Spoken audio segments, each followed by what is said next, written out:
नमस्कार। आप देख रहे हैं अर्थनीति एक्सप्लेन्ड। आज हम बात करने वाले हैं एक ऐसे एसेट की जो ऑलमोस्ट हर इंडियन हाउस होल्ड से इमोशनली कनेक्टेड है, गोल्ड यानी सोना। शादी हो, फेस्टिवल हो, दिवाली हो, अक्षय तृतीया हो या फैमिली सेविंग की बात हो, गोल्ड इंडिया में हमेशा इम्पॉर्टेंट रहा है। घर में गोल्ड ज्वेलरी होना सिर्फ डेकोरेशन नहीं होता, कई फैमिलीज़ के लिए ये सिक्योरिटी, स्टेटस और इमरजेंसी बैकअप का सिंबल होता है। लेकिन इकोनॉमिक्स का इंटरेस्टिंग क्वेश्चन ये है, क्या गोल्ड सिर्फ एक सेफ फैमिली एसेट है या इंडियन इकोनॉमी के लिए एक हिडन प्रेशर भी क्रिएट करता है? आज के वीडियो में हम समझेंगे कि गोल्ड हाउस होल्ड लेवल पर सेविंग का सिंबल क्यों है और मैक्रो इकोनॉमिक लेवल पर इसका connection imports, dollar outflow, current account deficit, rupee pressure, RBI reserves और इन्वेस्टमेंट चॉइसेस से कैसे है। इस वीडियो के एंड तक आप समझ जाएंगे कि गोल्ड सिर्फ ज्वेलरी नहीं, इंडियन इकोनॉमी का एक इम्पॉर्टेंट मैक्रो इकोनॉमिक स्टोरी भी है। गोल्ड को दो एंगल से समझना जरूरी है, हाउस होल्ड व्यू और economy view. House hold view से देखें तो गोल्ड सिक्योरिटी है। एक फैमिली गोल्ड को मुश्किल समय के बैकअप के रूप में देखती है। अगर इमरजेंसी आ जाए तो गोल्ड को बेचा जा सकता है, गिरवी रखा जा सकता है या गोल्ड लोन के थ्रू कैश रेज किया जा सकता है। इसलिए इंडियन हाउस होल्ड्स के लिए गोल्ड इमोशनल भी है और प्रैक्टिकल भी। लेकिन इकोनॉमी व्यू से गोल्ड का रोल थोड़ा डिफरेंट हो जाता है। इंडिया में गोल्ड डिमांड बहुत हाई है, लेकिन डोमेस्टिक प्रोडक्शन लिमिटेड है। इसलिए डिमांड का मेजर पार्ट इंपोर्ट से मीट होता है। जब हम गोल्ड इंपोर्ट करते हैं तो payment foreign currency mainly dollars में होती है, यानी गोल्ड डिमांड से डॉलर आउटफ्लो होता है।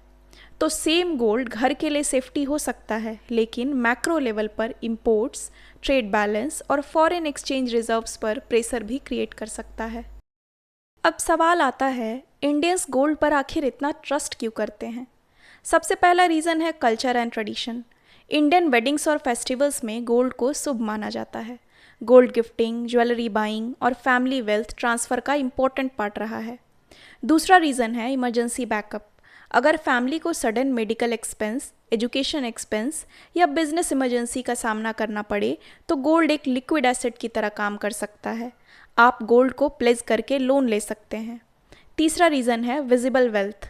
शेयर्स, म्यूचुअल फंड्स या डिजिटल एसेट्स को समझाने के लिए फाइनेंशियल नॉलेज चाहिए, लेकिन फिजिकल गोल्ड को लोग ईजिली समझते हैं। लॉकर में रखा हुआ गोल्ड लोगों को साइकोलॉजिकल सिक्योरिटी देता है। इसलिए गोल्ड इंडिया में सिर्फ इन्वेस्टमेंट नहीं, ट्रस्ट का सिंबल है। लेकिन इसी ट्रस्ट का इकोनॉमी पर इफ़ेक्ट भी होता है, जो हम आगे समझेंगे। सवाल है, इंडियन फैमिलीज गोल्ड को सेविंग के रूप में क्यों प्रेफर करती हैं? एक रीज़न है सिंप्लिसिटी। गोल्ड समझाना इजी है, इसके लिए demat account, stock market knowledge या कॉम्प्लेक्स फाइनेंशियल लिटरेसी की ज़रूरत नहीं होती। आप ज्वेलरी, कॉइन या बार के फॉर्म में गोल्ड खरीद सकते हैं। दूसरा रीज़न है वैल्यू स्टोरेज। लोग गोल्ड को वेल्थ स्टोर करने का ट्रेडिशनल तरीका मानते हैं। उनका बिलीफ होता है कि लॉन्ग रन में गोल्ड अपनी वैल्यू प्रोटेक्ट कर सकता है, स्पेशली अनसर्टेनिटी के टाइम। तीसरा रीज़न है प्लेजेबिलिटी।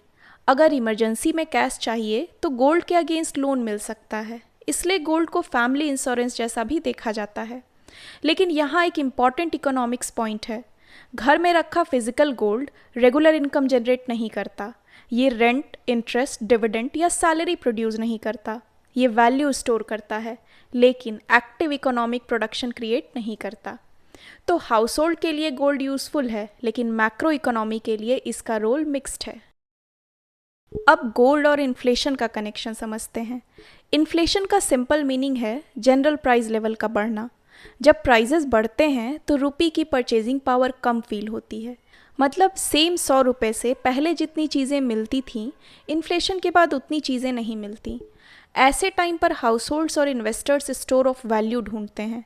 स्टोर ऑफ वैल्यू का मतलब ऐसा एसेट जिसमें लोग अपनी परचेजिंग पावर प्रिजर्व करने की होप रखते हैं। गोल्ड को ट्रेडिशनली ऐसे एसेट के रूप में देखा जाता है, लेकिन यहाँ नुएंस इंपॉर्टेंट है। गोल्ड को लोग इन्फ्लेशन हेज समझते हैं, लेकिन इसका मतलब ये नहीं है कि गोल्ड हमेशा शॉर्ट टर्म में इन्फ्लेशन से परफेक्टली प्रोटेक्टेड रहेगा।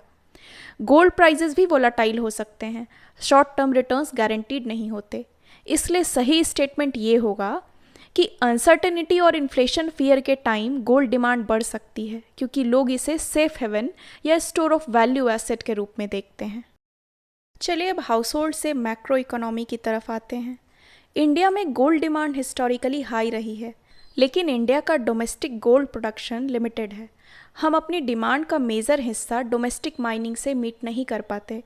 तो जब Indian house holds, jewellers, investors और इंस्टीट्यूशंस गोल्ड डिमांड करते हैं तो उसका एक बड़ा पार्ट इंपोर्ट्स के थ्रू आता है, यानी गोल्ड फॉरेन मार्केट से खरीदा जाता है।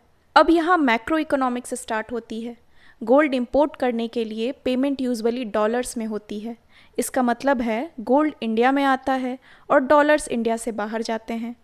हाउस होल्ड के लेवल पर किसी फैमिली ने गोल्ड खरीदा, ये एक प्राइवेट डिसीजन लगता है, लेकिन जब करोड़ों हाउस होल्ड्स और इन्वेस्टर्स मिलकर गोल्ड डिमांड करते हैं तो वो demand import bill, dollar demand और ट्रेड बैलेंस तक इम्पैक्ट कर सकती है। यही गोल्ड का ग्लोबल इंपोर्ट एंगल है। अब इंपोर्ट बिल समझते हैं।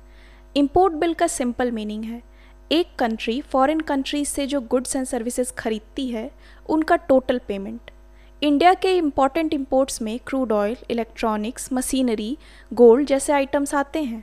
गोल्ड का इशू ये है कि ये लार्जली नॉन एसेंशियल कंजम्पशन या सेविंग एसेट की तरह इंपॉर्टेंट होता है।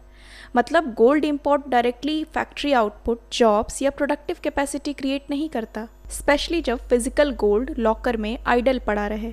जब गोल्ड इंपोर्ट्स बढ़ते हैं तो कंट्री का इंपोर्ट बिल बढ़ सकता है। अगर एक्सपोर्ट्स उतने नहीं बढ़ते तो ट्रेड डेफिसिट पर प्रेशर आ सकता है। ट्रेड डेफिसिट का सिंपल मीनिंग है इंपोर्ट एक्सपोर्ट से ज़्यादा होता है, यानी हम फॉरेन कंट्रीज से ज़्यादा खरीद रहे हैं और उनको कम बेच रहे हैं। Gold imports alone trade deficit decide नहीं करते, लेकिन high gold imports trade deficit pressure में कंट्रीब्यूट कर सकते हैं। अब करंट अकाउंट डेफिसिट या कैड को सिंपल लैंग्वेज में समझते हैं। करंट अकाउंट में broadly goods trade, services trade, income flows और ट्रांसफर्स जैसे आइटम्स आते हैं। अगर कंट्री के फॉरेन पेमेंट्स फॉरेन रिसिप्ट से ज़्यादा हो जाते हैं तो करंट अकाउंट डेफिसिट क्रिएट होता है। सिंपल लाइन है foreign payments greater than foreign receipts is equal to current account deficit. For example, अगर India crude oil, gold, electronics, machinery import करता है तो डॉलर्स बाहर जाते हैं। साथ ही India IT services, pharmaceuticals, textiles, remittances और एक्सपोर्ट्स के थ्रू फॉरेन करेंसी अर्न भी करता है। अगर इंपोर्ट्स और अदर पेमेंट्स एक्सपोर्ट्स और रिसिप्ट्स से ज़्यादा हो जाते हैं तो कैड प्रेशर आ सकता है। गोल्ड इंपोर्ट्स यहाँ इंपॉर्टेंट इसलिए हैं क्योंकि high gold demand import bill को इंक्रीज कर सकती है। बट कैड सिर्फ गोल्ड से डिसाइड नहीं होता। Crude oil prices, exports, remittances, services trade, global demand सब इंपॉर्टेंट फैक्टर्स होते हैं। अब रुपी डॉलर कनेक्शन समझते हैं।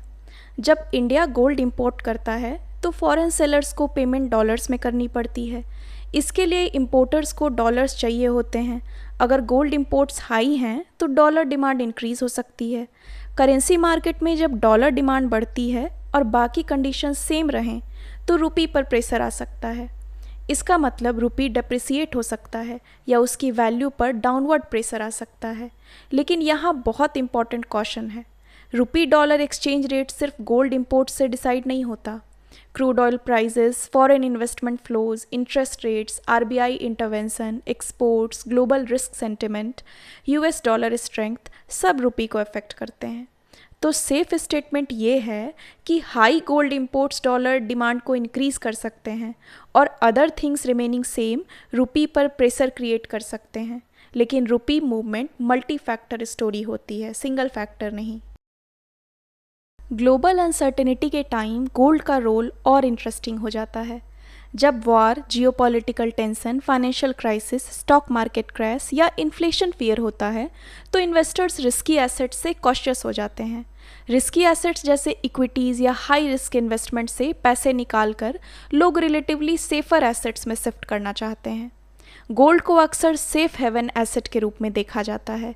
सेफ हेवन एसेट का मतलब ऐसा एसेट जिसमें अनसर्टेनिटी के टाइम इन्वेस्टर्स सेफ्टी ढूंढते हैं। इसलिए क्राइसिस के टाइम गोल्ड डिमांड बढ़ सकती है। कई बार स्टॉक मार्केट गिरने के पीरियड में गोल्ड प्राइजेस में राइज भी देखा जा सकता है, लेकिन ये रूल हमेशा मैकेनिकली अप्लाई नहीं होता। इम्पॉर्टेंट पॉइंट ये है कि गोल्ड हमेशा ऑटोमेटिक सेफ रिटर्न नहीं होता। गोल्ड प्राइसेस भी market sentiment, dollar strength, interest rates और ग्लोबल डिमांड से अफेक्ट होते हैं। तो गोल्ड सेफ हेवन माना जा सकता है, लेकिन गारंटीड रिटर्न एसेट नहीं। अब सवाल है, आरबीआई के पास गोल्ड क्यों होता है? सेंट्रल बैंक्स इंक्लूडिंग आरबीआई अपने फॉरेन एक्सचेंज रिजर्व्स को डाइवर्सिफाई करते हैं।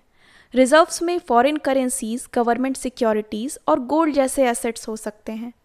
गोल्ड सेंट्रल बैंक्स के लिए ट्रस्ट और स्टेबिलिटी का सिंबल होता है। ग्लोबल अनसर्टेनिटी के टाइम गोल्ड रिजर्व डाइवर्सिफिकेशन में हेल्प कर सकता है। इसका एक साइकोलॉजिकल और फाइनेंशियल इंपॉर्टेंस दोनों होता है। लेकिन हाउसहोल्ड गोल्ड और आरबीआई गोल्ड में डिफरेंस समझना इंपॉर्टेंट है। हाउसहोल्ड गोल्ड में family security, jewellery, tradition, emergency backup के लिए रखा जाता है। आरबीआई का gold reserve national monetary and reserve management framework का पार्ट होता है। आरबीआई गोल्ड को मैक्रो स्टेबिलिटी, डाइवर्सिफिकेशन और एक्सटर्नल कॉन्फिडेंस के एंगल से होल्ड करता है। इसलिए जब हम कहते हैं गोल्ड इकोनॉमी के लिए प्रेशर क्रिएट कर सकता है, उसका मतलब mainly excessive imported physical gold demand है, आरबीआई रिजर्व गोल्ड नहीं। गोल्ड खरीदने के अलग अलग फॉर्म्स होते हैं।